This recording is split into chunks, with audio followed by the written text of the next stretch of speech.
And we are live at the summit discussing SDG 13, lucky number 13, which is climate action, which is what this week is all about.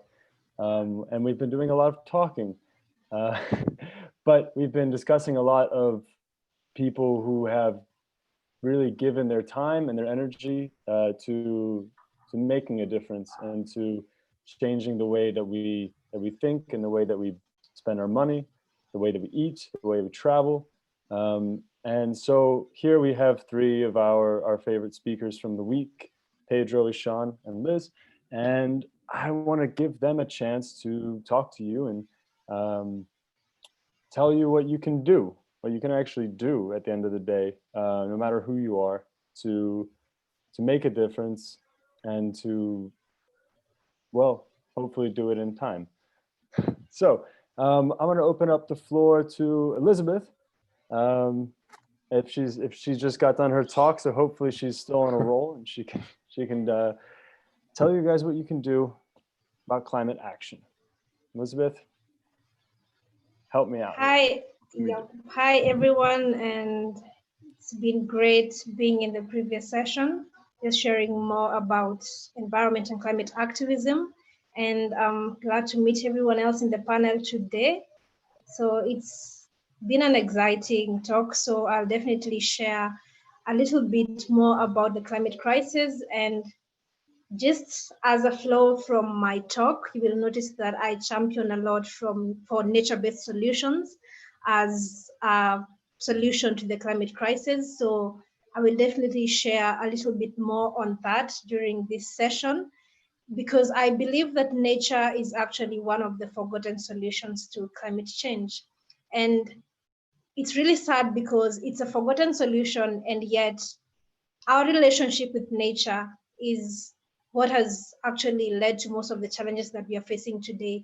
Because as the human race, we have not been treating nature as we ought to treat her. And yet nature is everything that we have today. The air that we breathe, the food that we eat, everything that we depend on right now, we depend on nature. And so just being able to treat nature right and being able to have our solutions also aligned onto nature is something that we ought to do when it comes to addressing the impacts of the climate crisis. So for me, climate action is really important because climate change is not a future concern for me, for Africa, from where I'm coming from. We are facing the challenges at first hand, and it's not something that we are expecting to see. It's something that we are already seeing right now. And so just seeing less action and just seeing different aspects whereby we are not seeing the action, like we're not seeing people moving faster, we're not seeing the world leaders moving faster when it comes to taking action on the climate crisis, is something that definitely saddens me, because this means that the loss keeps on increasing. Every delay that we take right now adds up to the statistics and the numbers that we're talking about when it comes to the impacts of the climate crisis, the loss of lives, livelihoods, people being displaced by these different challenges. And it's always important to definitely understand that even though from where you're coming from, you don't see the impacts, it does not mean that they do not exist, because the impacts are being experienced in different parts of the world right now. And it doesn't really mean that if you don't see the challenges, then they're not happening. They're definitely happening, and people are being affected by these challenges. So I do believe that climate action is really important, because as young people, we have been born into a mess that we never created. And we now have to clean up this mess. We have to be part of the solution. But it is about a future. It's about our future. It's about creating a livable world and a safe future for all generations to come and for each and every person.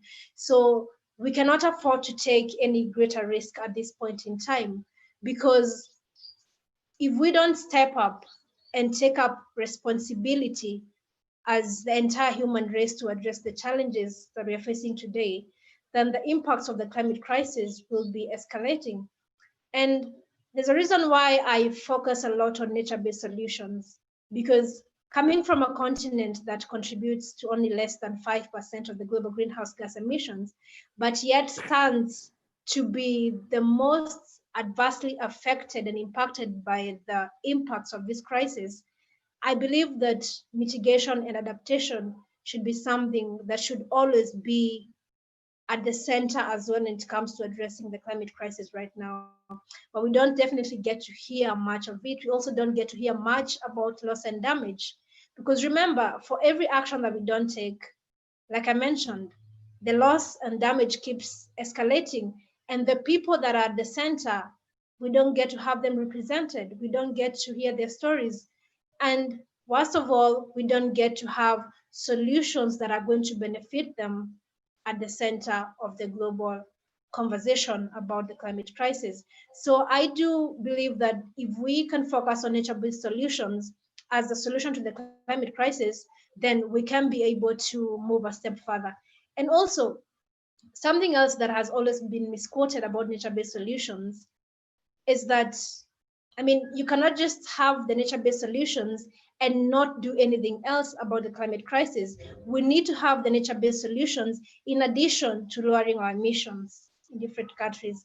So nature-based solutions should not be used as an excuse to not lower emissions, or should not be used as a defense to run projects or activities that are going to affect communities or harm our environment.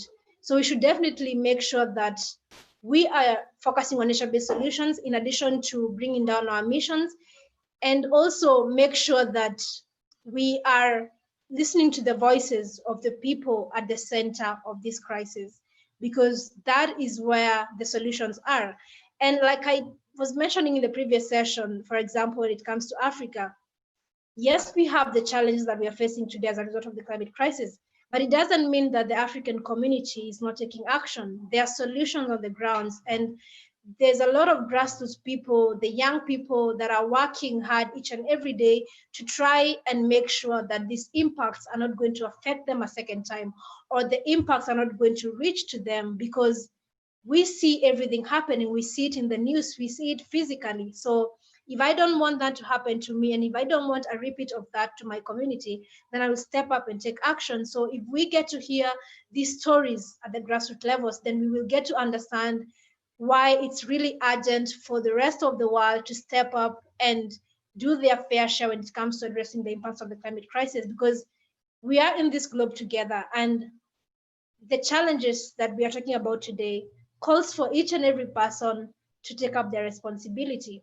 And it's only that, of course, some responsibilities have to be more than others, because we're talking about bringing down emissions. And when I mentioned about Africa contributing to less than 5%, it means that there are more countries that contribute more. So the only way that we are going to ensure social justice as well is if each and every person from all corners of the globe, and each and every country, and all the world leaders step up and meet their target when it comes to addressing the impacts of the climate crisis, because we cannot leave the solutions to only a few individuals or to only a few countries. It's a global challenge. And for us to get a global solution, we all need to step up and take urgent action as a world, because it's our responsibility. And I believe that this is going to help us step forward when it comes to addressing the impacts of the climate crisis, because it's no longer a future concern. It's happening. And the more we delay, the more the impacts and the more the challenges that we are causing to the people that still remain to be the most vulnerable to the challenges. Yeah. Well said. Well said. So just to break that one down, you were saying that from the countries which are most responsible for emissions, they need to pay attention to their own industries, to their own practices, and work on mitigating, work on being conscious of what they're doing, but also consult nature-based solutions, you know, plant trees, work with, you know, creating, well, not offsetting, because that's a bad word really for me, but like, you know, doing their part to ensure that they're at least balanced, but trying to lower their emissions the whole time, you know? And then the part that inspire me that you said is the people who are being most affected by this, they are the ones who have solutions that we never thought of. You know, I mean, imagine that right now it's Central Africa is super affected by climate change, but soon it's going to be Southern Europe. Soon it's going to be Italy. And if we don't pay attention to what's going on right now, we're going to be in big trouble and have no idea what's going on. So what resources can you point to, what resources can we point people to learn about what's going on the ground right now and what people can do about it? Yeah, I think there's a lot that is definitely going on the ground. And the reason why sometimes we don't get to know about these things, like I mentioned, is because the voices of these people that are affected don't get to be heard. We don't get to hear their stories. And they're the people that are trying each and every day to get solutions and work on solutions that are going to impact their communities. And I do believe that solutions and what needs to be taken up always goes back down to checking on the challenge that exists right now. And I'm just going to highlight a few of the things that I had previously highlighted. For example, my country is heavily dependent on rain-fed agriculture. And when we have the heavy erratic rainfall and unpredictable weather patterns, it means that the farmers and the agriculture systems get to stand to be greatly affected. And this also gets down to affecting food security. So we definitely need to also focus on aspects that promote climate smart agriculture, because agriculture and food security is one of the aspects that has greatly been hit by the climate crisis right now. And of course, the people that still stand to be the most affected stand to be the children and also the women. So if we can focus on making sure that we are changing around our systems on how we do things, how we consume, then I think these solutions are what we really need right now. And also when it comes to aspects of resources, this crisis also leads to a lot of challenges such as water scarcity. And you know, when there's a water scarcity, again, the women and the children stand to be the most affected, because women are the ones who will have to walk for long distances looking for water to feed their families, walk for long distances looking for food to feed their children and their families. And so what we need is definitely we need to focus on aspects that are going to also promote social justice, because it's not fair when there is a group of people that are the most affected, but we don't act fast enough to make sure that we reduce the damage from their side, that we don't act fast enough to make sure that we are also helping them adapt to the impacts of this crisis. Because awareness for me is really key, education is really key. We need to have them represented, because even as we talk in the forums, in the conferences, in the COPs, it's very hard for you to find these people that are the most affected by this crisis. We need to hear from them. And even after the COP, how do we get this information to them? How do the solutions and the solutions that we talk about, how do they get to reach them and benefit them to adapt to the impacts of the climate crisis? And that to me goes back down to the problem at hand, that we are not focusing on the solutions that are meant to benefit the people that are the most affected. And this is the focus on climate change adaptation and mitigation. So these are the solutions that don't get a lead. They don't get to have the lead voices. They don't get to have that priority when it comes to these impacts. And as much as we are focusing on bringing down emissions, we should make sure that all these solutions are brought together, because all the solutions are important and all the solutions cut across every part of this globe. So we also need to dig down to solutions that are going to help in climate change adaptation and mitigation, because that exactly is what the people that are the most vulnerable and the people that stand at the center of these challenges need urgently. So if we focus on all these challenges, then it means that all the voices of the people are going to be represented. But we cannot have climate justice without social justice. So we have to make sure that all the aspects are being well represented, and all the people, including the most vulnerable, get to have their voices heard and also get to have solutions that speak to them that speak to them in terms of the challenges that they are facing at the moment.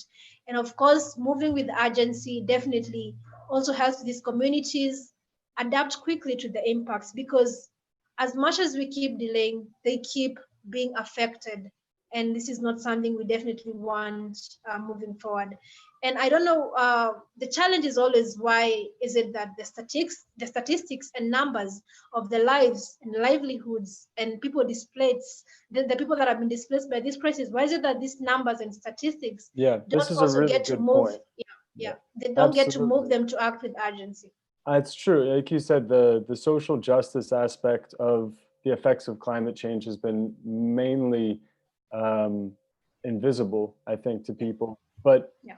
speaking of that, speaking of invisible lives, Ishan, I know your project, Stolen Dreams, focuses very much on people who don't have a voice and who become invisible to the system and to the public eye. So, how do you see climate action being a force to bring about social justice?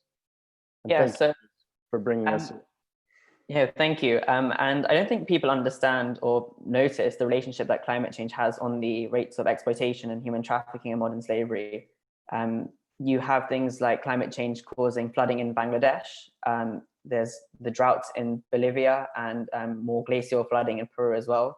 And all of that leads to people being vulnerable, people losing their jobs, young people in Peru wanting to migrate away from their agricultural life into the cities to find work. And that opens up huge opportunities for traffickers to exploit workers, whether that be, for luring them in with the false promise of a better life and with jobs. And what that does is that it increases human trafficking. And actually, over the past 10 years, climate change has led to a 600% increase in human trafficking. And Man, so that's one of the things that people don't realize, that actually the effects of climate change will inevitably lead to higher rates of exploitation. And so what I say to especially young people nowadays is that there are three ways that we can help in terms of tackling climate change and exploitation at the same time. And the first is, as Elizabeth said, education, raising awareness, letting people know that actually climate change has a direct effect on the rates of human trafficking.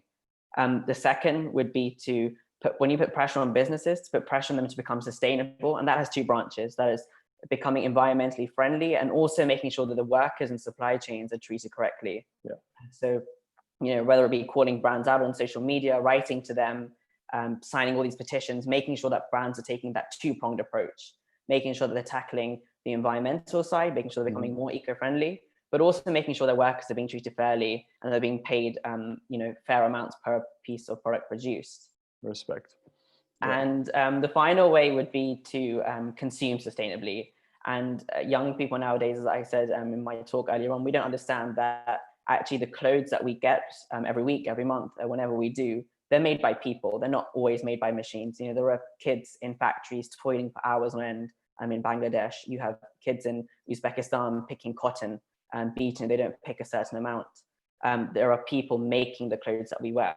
And so buying secondhand, sharing your clothes with friends, families, cousins, things like that, that really reduces your carbon footprint, and it also counters the fast fashion industry as well.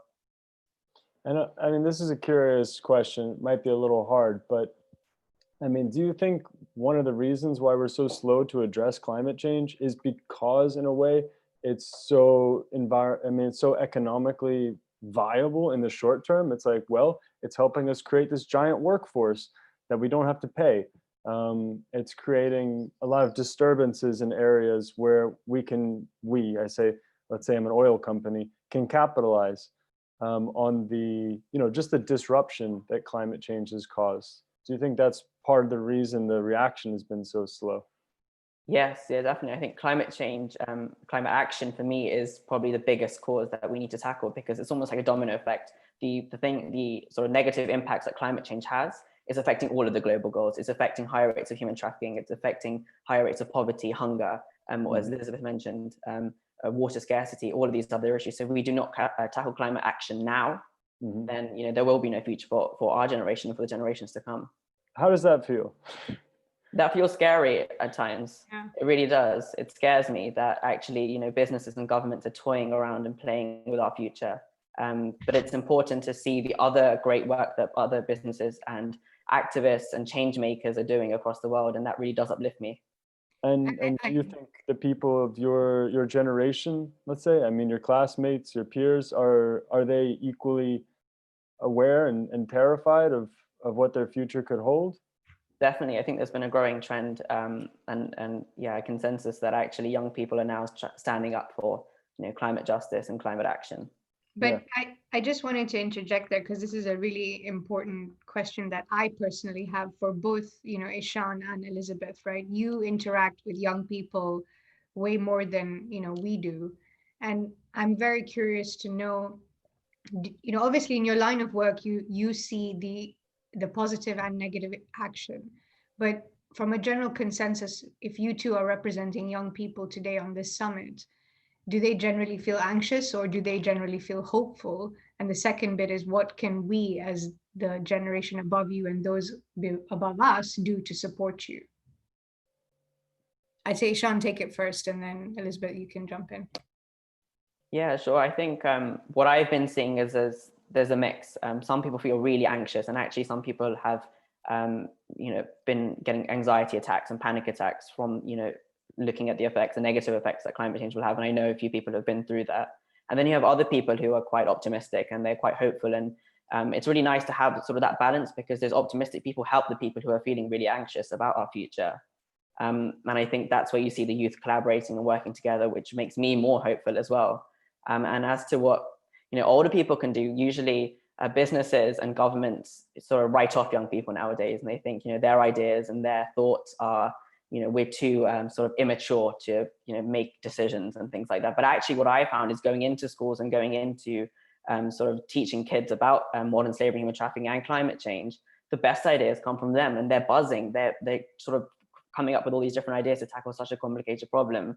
And so actually older people need to start supporting young people, getting their voices heard, getting them into, giving them access to government, giving them access to sort of the top tiers of businesses to really drive that sustainable change.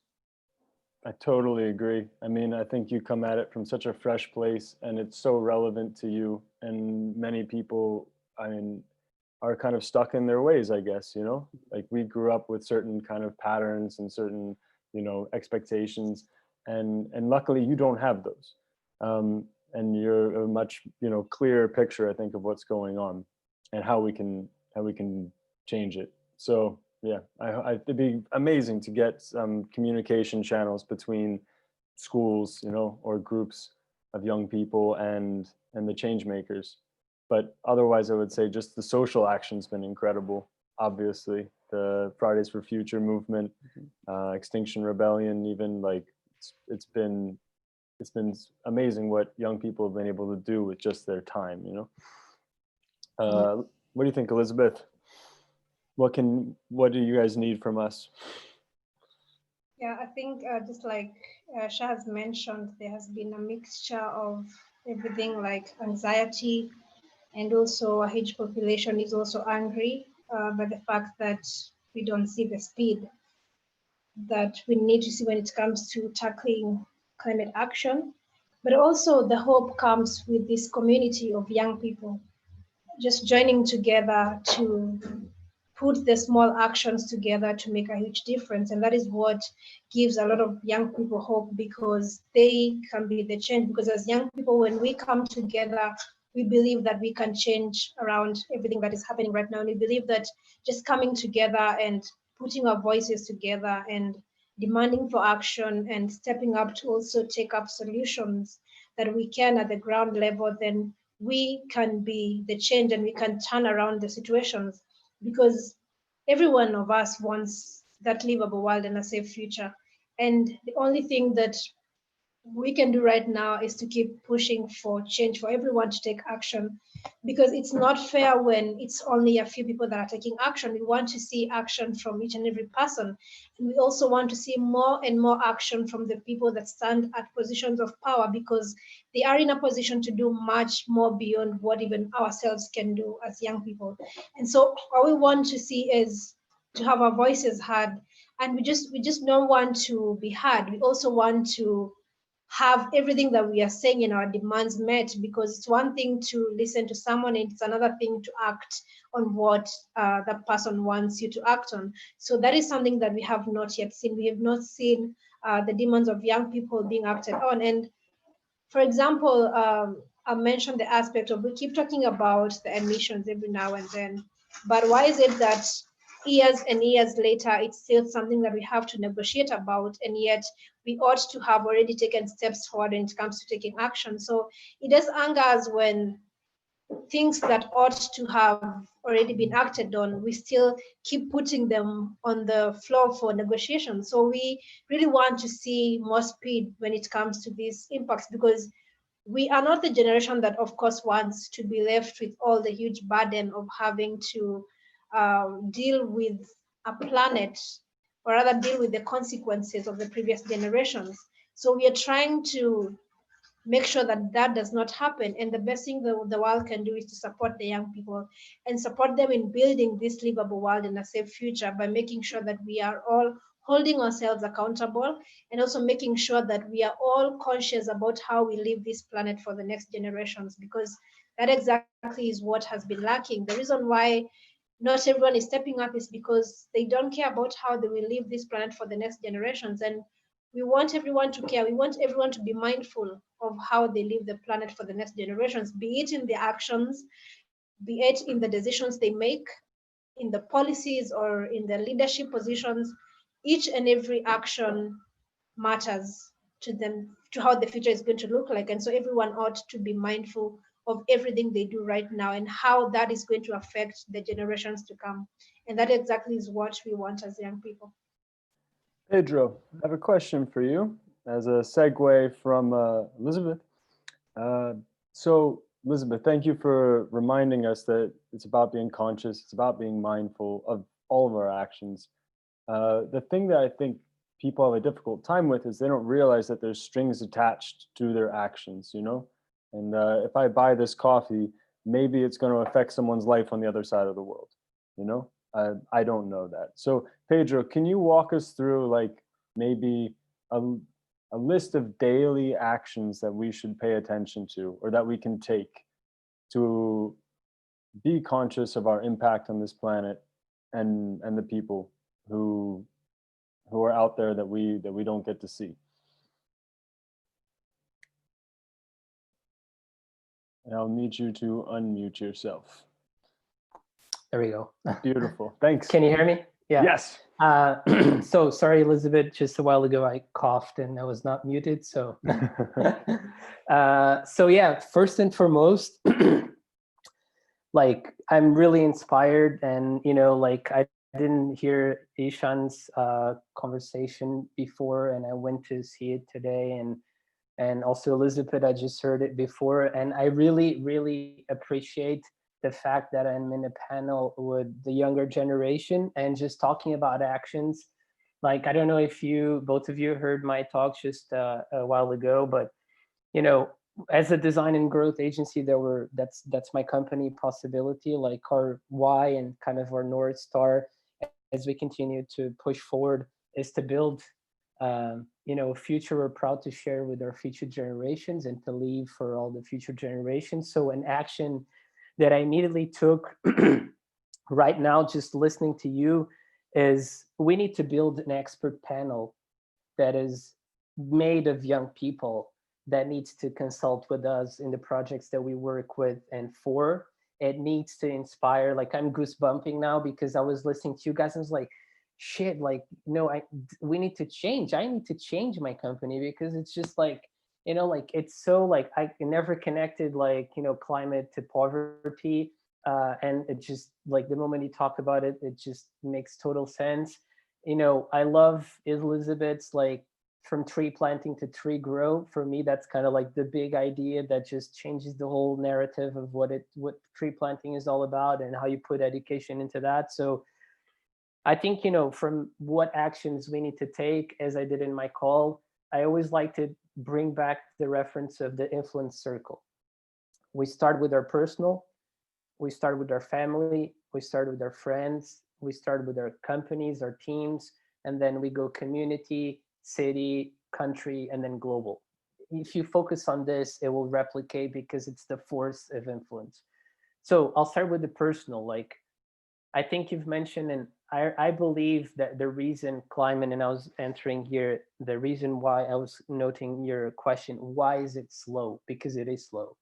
And because it is slow, that's why we are like more than driven and excited to collaborate and push change forward. It is slow because it is invisible in a way. And it is invisible to, I guess it's not as invisible as in the community of Elizabeth as it is in Portugal or in European countries, but it is an invisible force, right? So I think the first thing we need to do is we need to make that visible. And it's either by giving visibility and awareness to the challenges, or it is because we switch our brains to actually see things that we've never seen. Because for this to actually work and have the impact that needs to have, we're going to need to change routines. Maybe the coffee we drink is different. And I saw a really interesting post on LinkedIn from Philippe, who talked here already about the difference of buying coffee that is shaded coffee, because coffee that is being typically produced is having a huge disruption because of heat waves. So they're building a new kind of regenerative approach to coffee making, which is shaded coffee. So immediately after I saw that, I talked to my wife and I said, like, let's see, I asked on LinkedIn, like, what are the alternatives? So, asking for alternatives to the people that know will help you drive better actions and choose the right things. I think, giving visibility, but also switching our brains to be aware of the things that we're not that aware. And I think I have a really great example of our transformational personal family journey that we're going through, and having a zero waste approach to be more sustainable in the choices that we make, to consume less, to really ask a lot more times, do we really need this? Do we really need to buy this? Like, why should we buy this? Like, I think just being like more thoughtful and asking more questions to the things we do, I think it's a really important self-questioning approach to drive better action. And, we do a morning walk with the family. I do a morning walk alone, and then in the morning they're sleeping, and then we do like an afternoon walk just around our house. And we've done it for like 2 years. And then when we transform our perception of the world, the first day after we made kind of a family decision, like, this is it, this is our life purpose, and we're going to do our best to keep changing. When I was doing the same exact walk, I started seeing the amount of trash that is on the streets.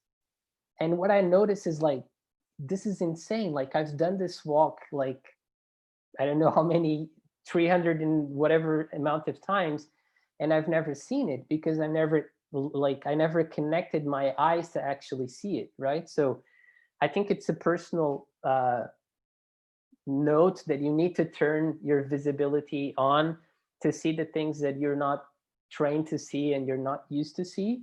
And I think that's from a personal perspective. From a professional perspective, is also trying to see, what are the things that you can do within your business that you work for or that you lead to actually improve the impact of the actions that you have. Print less, take care of the coworkers, think about, like, how can your business be more sustainable, and bring that conversation on board. And I'm also like a great fan of Gary Vaynerchuk, which just talks about branding and marketing, and he's very controversial. And it was giving a talk the other day about, like, if you feel it's wrong, speak up. Like, if you feel it, don't just go in mild tone and just play with the safe. Like, I think at this moment, I was talking in the previous talk, is I'm looking a lot at the notion and the meaning of courage, like what courage means in leadership and in our personal lives as well, to the stands that we can make to actually inspire others to rethink or reset or redo.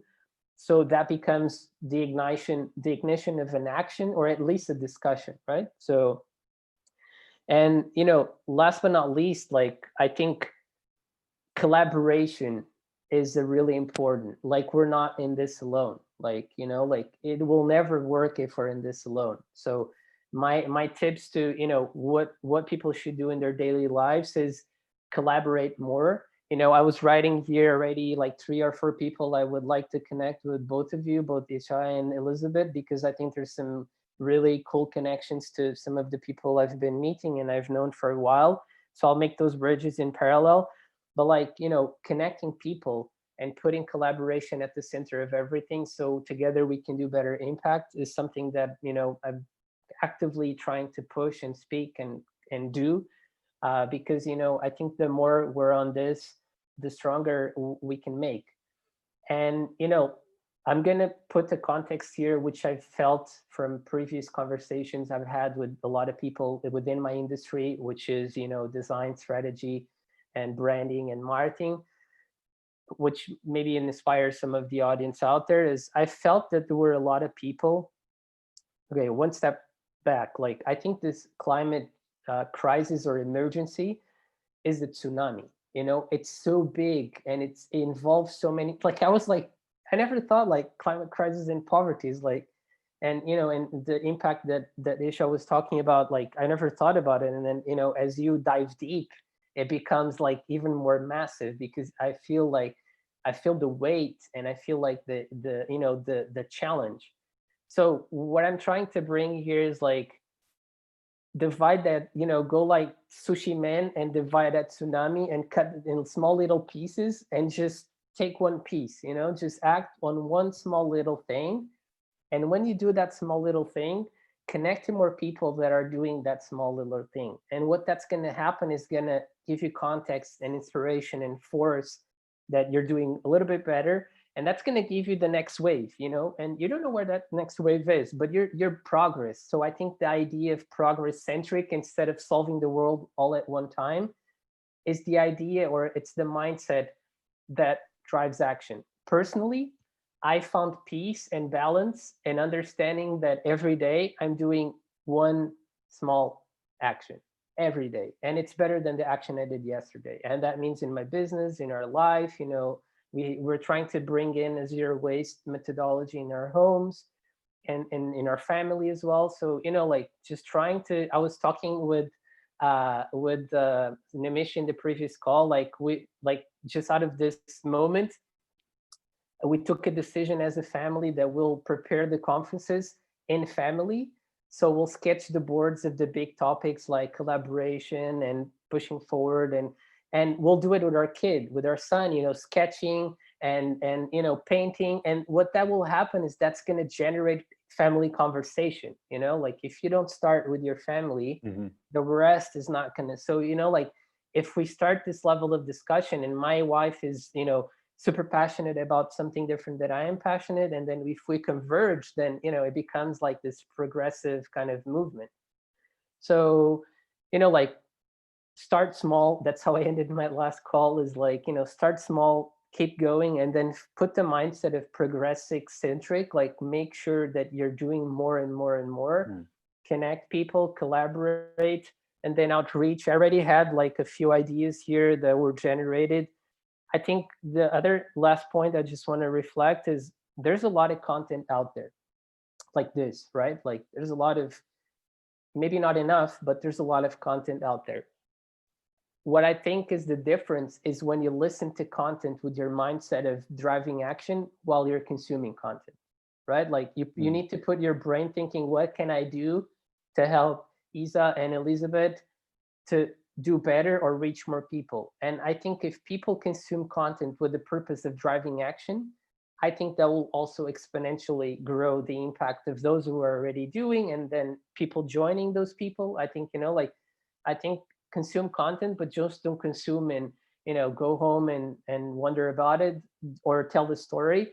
I think telling the story is great, but like, how can you drive action? And, for me, it was just listening to this, and I'm a firm believer, lead by example. Is I'm going to build an expert panel with young people in it, because if our mission is to live a better planet and something that they can thrive in, it just doesn't make any sense they're not involved in how we build and lead our company.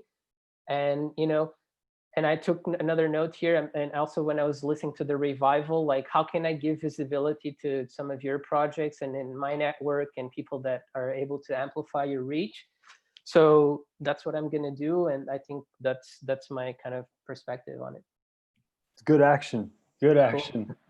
The one that I really resonated with there was like being an active observer. You know what I mean? When you were at the end talking about Yep. the content, but also about, you know, when you just switch your frame for a minute and you start noticing, oh, there's trash here.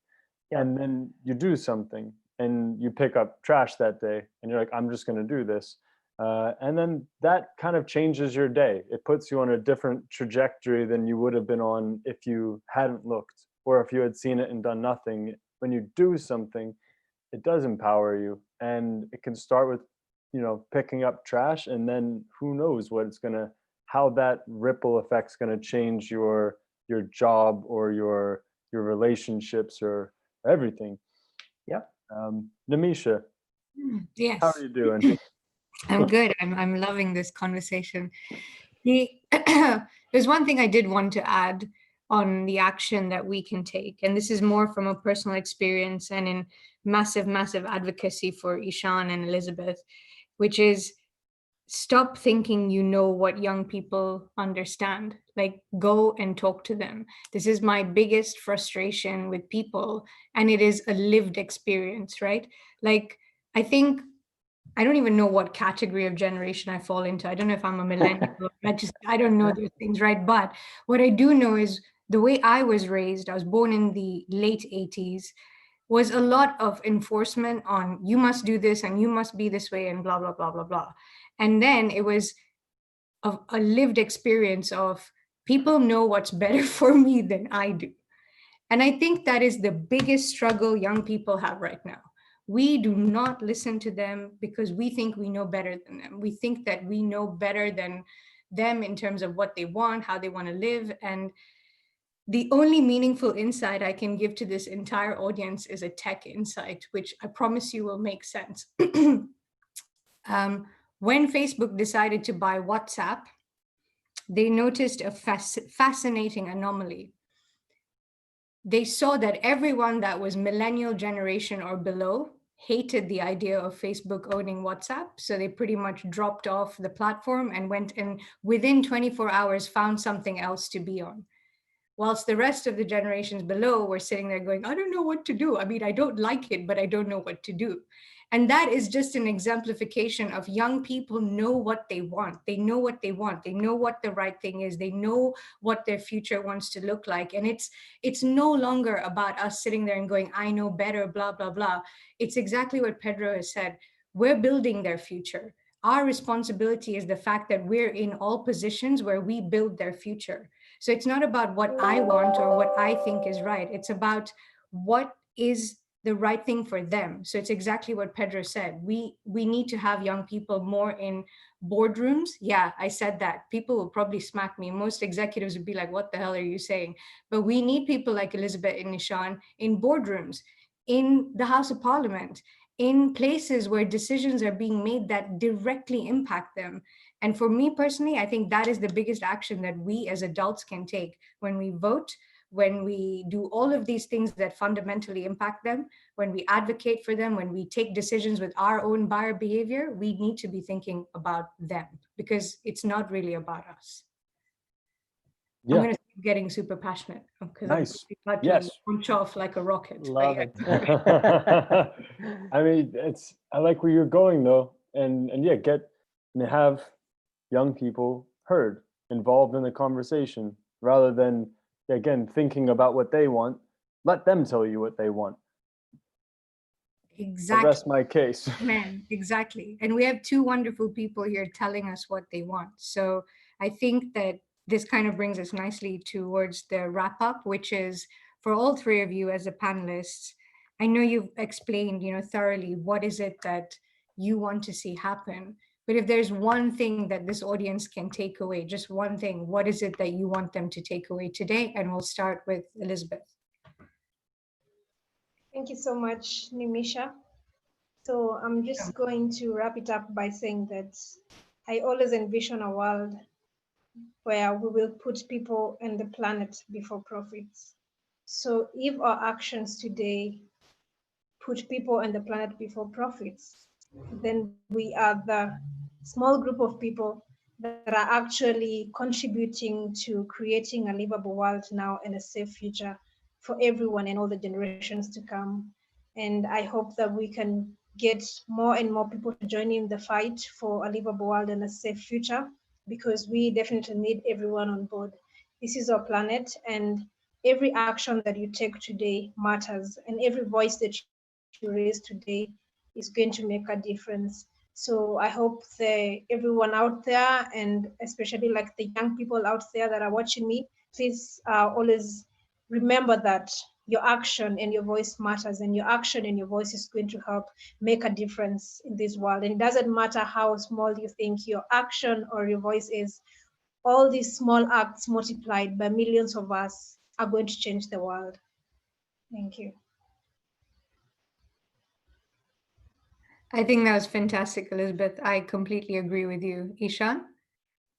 Yeah, I just want to echo everything Elizabeth said, and also I'm gonna split it into two, if that's okay. But any business leaders out there, any politicians listening, anything like that, listen to young people, and we want our demands met. So listen to them, but also act as well. And to any young person out there as well who's looking to get involved in standing up for social justice, environmental justice, human rights justice, whatever it may be, just go for it. Be disruptive, disrupt the system, disrupt the government, disrupt businesses. And just go for it, and don't worry about how big or small your impact is. But yeah, I mentioned this earlier in the week, be as disruptive as possible. Oh my God, yes, be more disruptive, like, disrupt the system, because everything we learn is that it is those things that fundamentally give us that step change that we're always looking for. It's not slow moving change management, it's none of those things. If you really want to fundamentally disrupt the status quo, you have to do exactly that. So yes, I echo Ishan, like, get out there, share your voice, share your message. And if you have no one else, come find me. I will shout for you as much as you want. It's so true. Honestly, I always had this thought of like, man, I wish I had just like not cared so much about like what other people thought when or getting in trouble when I was young. Because what can they do to me? Honestly, like now they can put me in jail, but back then I was free, and I didn't use that freedom to its limit, not even close. And now it actually matters. So yeah, I echo you guys as well. Young people, do what you want. Cool. Pedro, your thoughts? Yeah, so I first of all, I think you've pumped up Nimisha for the next session in the afternoon, which is really cool. And I think, that's the power of voice, and that's the power of, future generations. And, I'm going to split this into two as well. And just understanding that I believe we should have two audiences, like the audience that might be currently behind the screen right now. I'm assuming, they're either people that are already in the game, or they're already, thinking about entering in the game and driving action, because this is a, specific topic conference. So for those, what I say is what I would like to leave additional to what I said in the first talk, which is just start now and keep improving. I think for those who are already there, like, spread the message and inspire one more person to do the same than you're doing.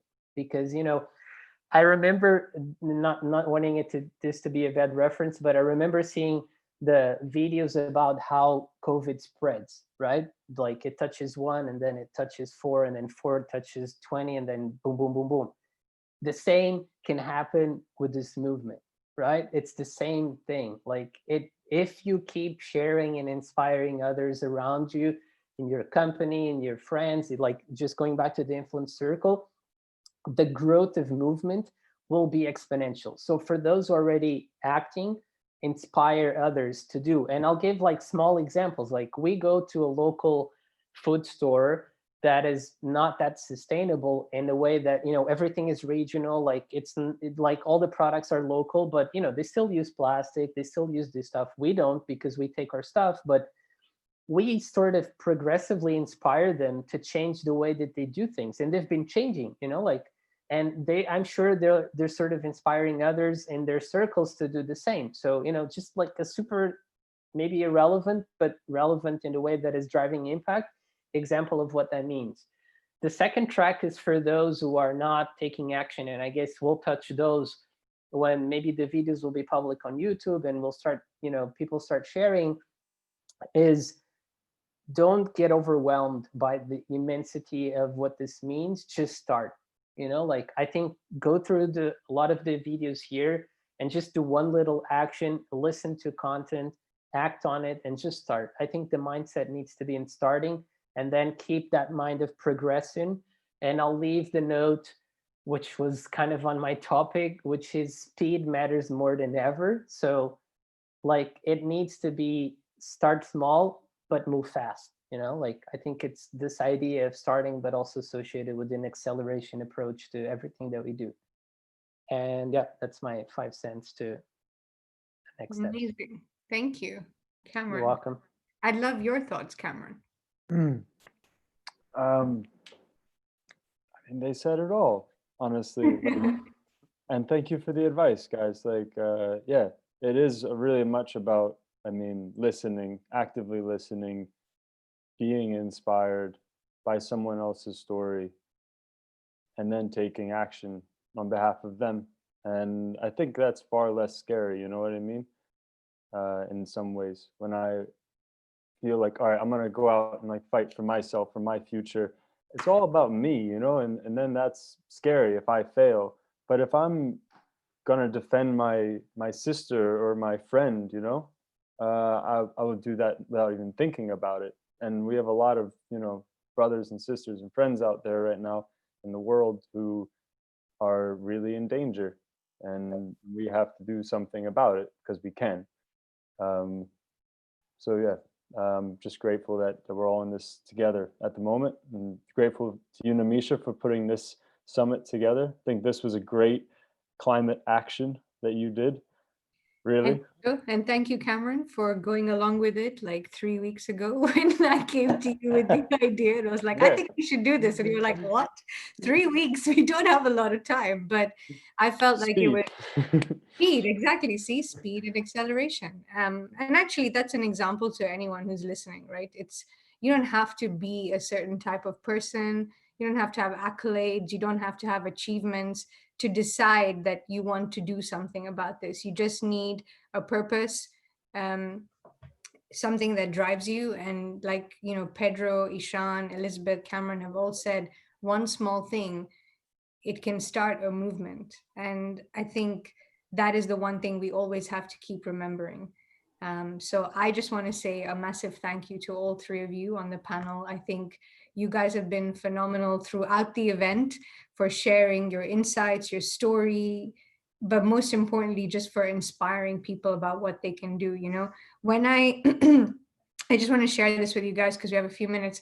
When I decided to do this, one of the biggest questions I personally got back was, oh, but you don't have anyone on there who can like really eloquently talk about like what is climate change. And I was like, I don't want people like that, because I don't think anybody understands fundamentally what it is. I think climate change is like what you've said, Pedro, it's a lived experience. It's something different for everybody. And you cannot limit it to 17 goals. Even though I'm an advocate for these goals, you cannot limit it to that. It's what Elizabeth said. You need to go and listen to people. You need to listen to how they live in these environments and what are the things they're going through. It's what Ishan said. You need to be aware of, when you buy something, what is the detrimental impact to somebody else whose hands those things have gone through. And most importantly, I think it's just about understanding that bringing people together like this, whether it's me or someone in the audience watching, or Cameron who will go and make a film about this, or Pedro who will, inspire brands, or Ishan who will, I think you're going to be in parliament one day. And if you're not, I'm going to make it. And Elizabeth is just the next Wangari Maathai. So she's going to like become Minister of, Environment in Kenya. But whatever you guys' missions are, find a community and just know that all 3 of you have 150 people behind you today who came here to listen to you, and they're behind you 100%. And I think even if that's the simplest climate action that those of you who are listening can create, I think that you've done phenomenal work already. So thank you, all of you, for joining, for adding your voice. This is not just the end. I think this is the beginning of so many things that we're all going to collectively do together. So yeah, just a big thank you from me. And yeah, I don't know what else to say. I'm going to cry, so I'm going to stop crying. Go for it, Cameron. Help me out there. I think that was that was the truth. I was honest, and yeah, thanks for inviting me. In the end, this was quite an adventure, and like you said, it's just beginning. So I hope to work with all of you guys on your projects, on your dreams, and yeah, let's try. Don't be lazy. Go for it. Absolutely. We're behind you 100%. Thank you, everyone. Thank you so much for lending Thank your you. voice to this. Thank you. Thank you so much. Thank you. Guys, Thank bye. you. All right, guys. Good luck. Take Thank care. you. Thank you.